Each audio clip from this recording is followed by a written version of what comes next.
အားလုံးမင်္ဂလာပါကျွန်တော်ဒီနေ့ပြောပြပေးချင်တဲ့အကြောင်းအရာကတော့စိုက်ပျိုးရေးဘာကြောင့်အရေးကြီးလဲပေါ့နော်ဆိုတော့စိုက်ပျိုးရေးကဒီအခုလက်ရှိနေထိုင်မှာတော်တော်လေးကိုအရေးပါပြီးတော့မှတော်တော်လေးကိုအခက်အခဲနဲ့ကြုံနေရတဲ့အရာတစ်ခုဖြစ်တယ်ပေါ့နော်ဆိုတော့ကျွန်တော်တို့ဒီလက်ရှိကမ္ဘာပေါ်မှာစိုက်ပျိုးရေးကအရေးကြီးပါတယ်ဘာလို့ဆိုတော့ကျွန်တော်တို့ကမ္ဘာလူဦးရေအများဆုံးစိုက်ပျိုးရနဲ့ကျွေးမွေးထားတာကြောင့်ဖြစ်ပါတယ်ပေါ့နော်ဆိုတော့ဒီ modern ခက်မိတဲ့စိုက်ပျိုးရေးကိုကျွန်တော်တို့ဘယ်လိုနားလည်မလဲဆိုလို့ရှိရင်ဒီစိုက်ပျိုးရေးကတကယ်ဆိုကျွန်တော်နှစ်ပေါင်း1000ကျော်ကလေးကနေပြီးတော့မှကျွန်တော်တို့လူတွေကနေပြီးတော့မှလောက်ကိုင်းဆောင်ရွက်ခဲ့တဲ့အရာတစ်ခုဖြစ်ပါတယ်ပြီးရင်ကျွန်တော်တို့စိုက်ပျိုးရေးအမျိုးအစားတွေကိုပြောမှဆိုရင် subsistence farming လို့ခေါ်တာဒီဟောပေါ့ကျွန်တော်တို့တစ်ပိုင်းတစ်နိုင်မွေးမြူရေးစိုက်ပျိုးမွေးမြူရေးလုပ်ငန်းလေးတွေပြောတာဖြစ်တယ်ပေါ့နော်ကျွန်တော်တို့တူတယောက်ကပဲစားသုံးမယ်တူတယောက်ကပဲစိုက်ပျိုးပါနော်စိုက်ပျိုးမယ်ပေါ့နော်ပြီးလို့ရှိရင် commercial farming ကျွန်တော်တို့စီးပွားဖြစ်စိုက်ပျိုးထုတ်လုပ်ခြင်းပေါ့နော်ဒီစက်ခင်ကြီးတွေရှိမယ်ပြီးလို့ရှိရင် high tech production လို့ခေါ်ရပါတော့ဒီ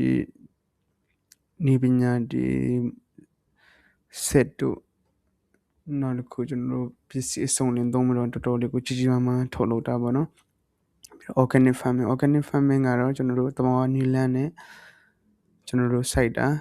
ပြီးရင်ကျွန်တော်တို့ကဒီ chemical ကိုမသုံးဘူးပေါ့နော် chemical မသုံးဘူးပြီးရင် urban agriculture အခုကျွန်တော်တို့ဒီမြို့ကြီးပြအကြီးတွေမှာစိုက်ပျိုးထုတ်လုပ်ရတာကိုပြောချင်တာဖြစ်ပါတယ်ပေါ့နော်ဘာကြောင့်စိုက်ပျိုးရအရေးကြီးလဲဆိုရင်တဲ့ကျွန်တော်တို့ကဒီအဓိကဒီဘယ်လိုပြောမလဲသူကကျွန်တော်တို့အဓိကအခန်းကဏ္ဍနဲ့ပါဝင်တယ်ဒီအခုလက်ရှိမှာဆိုရာသီဥတုပေါ်မှာသူကချစ်ခံပြီးတော့စိုက်ပျိုးထုတ်လုပ်ရတယ်နောက်တစ်ခုကျွန်တော်ရေရှည်ဖွံ့ဖြိုးတိုးတက်ဖို့အတွက်ဆိုလို့ရှိရင်ကျွန်တော်စိုက်ပျိုးရလို့ဆောင်ကြတယ်စိုက်ပျိုးရေးလို့ပြောလိုက်ရင်နဲ့အစတော့တခုတည်းမဟုတ်ပါဘူးနော်အဲ့ဒါဘာတွေဆက်ပြောတဲ့ဆိုရင်ကျွန်တော်တို့ရဲ့လူနေမှုအဆင့်တန်းဒီကေဟဗေဒစနစ်ပြီးလို့ရှင်စီးပွားရေးတွေကိုလည်းပြောတာဖြစ်ပါတယ်ဗောနော်ပထမဦးဆုံးဒီအထူးသဖြင့်ဒီအဓိကလုပ်ငန်းဆောင်တာနဲ့အဓိကလိုအပ်တဲ့စားတော့ကုန်ပင်ရင်းနေရတော့စိုက်ပျိုးရေးဖြစ်ပြီးတော့မှဒီဟာကိုကျွန်တော်တို့ကလေ့လို့ရှုလို့မရဘူးဗောနော်ဆိုကျွန်တော်တို့ကမ္ဘာပေါ်မှာဒီအများဆုံးစိုက်ပျိုးတဲ့သီးနှံတွေအကြောင်းပြောမယ်ဆိုလို့ရှိရင်ပထမဂျုံပေါ့နော်ဂျုံကတော့ဒီကမ္ဘာလူဦးရေရဲ့35%ကနေပြီးတော့မှဒီအဓိကသီးနှံဖြစ်စားသုံးနေပါတယ်နောက်တစ်ခုကတော့စပါးပေါ့နော်စပါးကတော့ကျွန်တော်တို့အေရှားပေါ့နော်90%တော့ကျွန်တော်တို့အာရှတိုက်ရဲ့90%တော့ဒီအစတော့ဖြစ်ပါတယ်နောက်တစ်ခုပြောင်းပေါ့နော်ပြောင်းကတော့ဘာလဲဆိုလို့ရှိရင်ကျွန်တော်တို့ဒီဘာအတွက်သုံးလဲဆိုလို့ရှိရင်အစတော့အတွက်လည်းသုံးတယ်မွေးမြူအစနဲ့လည်းသုံးတယ်ပြီးလို့ရှိရင်ကျွန်တော်လောင်စာနဲ့လည်းသုံးတယ်နောက်တစ်ခုအာလူကလည်းပဲဒီဘယ်လိုပြောမလဲဥတွေနောက်တစ်ခု root vegetable တွေမှာဆိုရင်အများဆုံးတော့ဒီစားသုံးမှုအများဆုံးသီးနှံတစ်ခုဖြစ်ပါတယ်ပေါ့နော်နောက်တစ်ခု soy bean ပေါ့နော်ဒီ soy bean ကတော့ကျွန်တော်တို့ဘဲဘုတ်ခေါ်လာမှာနော်မြန်မာပြည်မှာတော့ဘဲဘုတ်ခေါ်လာမသိနော်ဒီဘဲဘုတ်ကတော့ဒီအဓိက protein ပြည့်ဝတဲ့စီတွေများတဲ့အတွက်ကြောင့်မလို့ဒီကမ္ဘာမှာလည်းတော်တော်လေးကိုဒီအမေရိကန်တို့ဘာလို့မှဆိုရင်ဒီအခု trade ဖြစ်လာတဲ့အခါမှာဒီဟာအရေးကြီးတယ်ပေါ့နော်နောက်တစ်ခုဒီ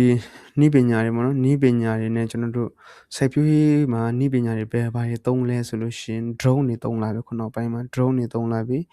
နောက်တစ်ခုဒီနိပညာမြင့်မားလာတဲ့နဲ့အများကျွန်တော်တို့ modern ပေါ့နော်ခက်မိတဲ့စိုက်ပျိုးရေးစနစ်မှာဆိုလို့ရှိရင်ကျွန်တော်တို့က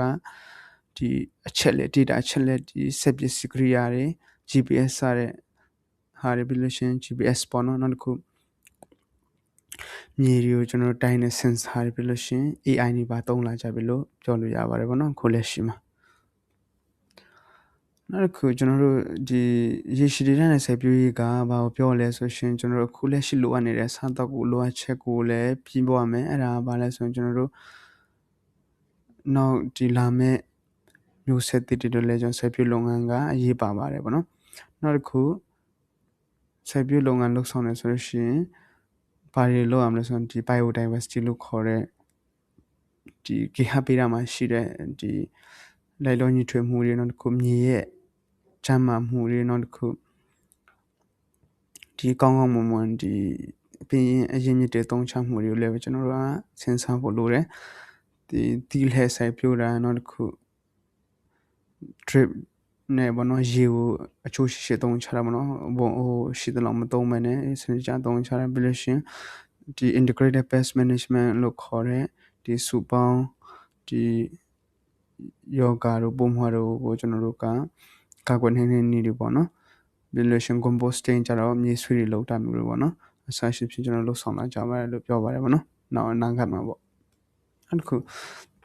အခုနောက်ပိုင်းမှာတကယ်ကိုကြီးကြီးမားဖြစ်လာတော့ဒီရာသီဥတုပြောင်းလဲမှုပေါ့နော်ဇက်ပြေးမှာရာသီဥတုပြောင်းလဲလာတဲ့အခါမှာဒီ greenhouse gas ကြီးကတဲ့ဒီ23%ဒီကဘာကြီးမှာထုတ်လွှတ်နေပြီးတော့ဒီစိုက်ပျိုးရေးကတော့စိုက်ပျိုးရေးလို့ပြောလိုက်ရှင်သူက victim ပေါ့နော်ဒီစိုက်ပျိုးရေးကရာသီဥတုပြောင်းလဲမှုကြောင့်ကျွန်တော်စိုက်ပျိုးရေးကဒီခံဘယ်လိုပြောမလဲတော်တော်လေးကိုဆူဆူရွာခံစားနေရတဲ့အထင်မှာပါတယ်ပြီးလို့ရှင်ဒီကျွန်တော်တို့ dray ဆန်နေမွေးမြူတဲ့အခါမှာလည်းဖြစ်ကျွန်တော်တို့ဒီနောက် dray ဆန်နေမှာလည်းပဲရာသီဥတုပြောင်းလဲတဲ့ကြောင့်မတို့ယောဂါတွေများလာတယ်နောက်တစ်ခုဒီတစ်တော်ပြုံးတီးမှုတွေနောက်တစ်ခုမြေရောစာလွန်ကျွန်းသုံးပြုံးမှုတွေကလည်းပဲကျွန်တော်တို့ကဘာကြီးကိုချိန်ချောင်းနေတယ်လို့ပြောလို့ရတယ်ပေါ့နော်နောက်ကျွန်တော်တို့ဒီစိုက်ပျိုးရေးမှာပါအခက်ခဲကြောင်းလဲဆိုလို့ရှင်ဒီမြေစီဩဇာတွေကလျော့နေလာတယ်နောက်တစ်ခုရေတွေရှားပါလာတယ်အဓိကတော့ရေဘယ်လိုပြောမလဲစိုက်ပျိုးမှာသုံးတဲ့ရေတွေလည်းရှားပါလာတယ်နောက်တစ်ခုပုံမှန်တွေဖြတ်ပိုးတွေတော်တော်လေးကိုများလာတယ်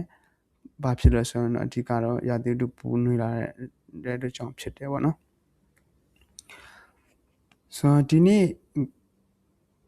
မနေ့ဖြန်အတွက်ကျွန်တော်တို့မနေ့ဖြန်ပိုကောင်းမှဖို့တဲ့ကျွန်တော်ဘာတွေလှုပ်ဆောင်တင်လဲဆိုတဲ့အခါမှာစိုက်ပျိုးမှာဆိုရင် local farmer တွေကိုညီရမယ်နောက်တစ်ခု